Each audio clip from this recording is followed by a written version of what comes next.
third installment in the Castlevania series, Dracula's Curse, was released in Japan in 1989, in North America in 1990 and in 1992 in Europe. The game is a prequel taking place a few centuries before the events of the first game. After Simon's quest shook things up, Dracula's Curse takes things back to form and plays very much the same as the first installment, now with some added mechanics to improve the overall experience. You play as Trevor Belmont, an ancestor of Simon Belmont who you played as in Castlevania 1 and 2, and you need to take down Dracula who wants to exterminate mankind. Aside from playing as Trevor, you can encounter 3 other companions who can join you on your adventure. These are Grant, the rebel and thief, Sypha the priestess, and Alucard, who is the son of Dracula. And as everyone knows, Alucard backwards is Dracula. My favorite character to play as were Sypha, as she can use the power of the elements, and Trevor, as I am most familiar with how the Belmonts play. You can only have a maximum of 2 characters at a time, and based on which one you take with you, you get a different ending.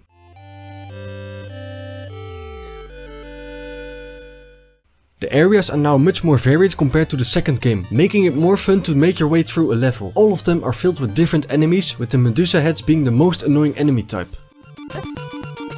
Sometimes you have the option to choose one of 2 paths, making the game more replayable compared to the first 2 games. That being said, this might be the most difficult game out of all 3 NES games, mainly because the levels are now much longer, meaning you have to replay larger sections if you die. And the sections where you need to use the staircase are filled with projectile shooting enemies, making it really hard to make your way through these sections without losing your precious health.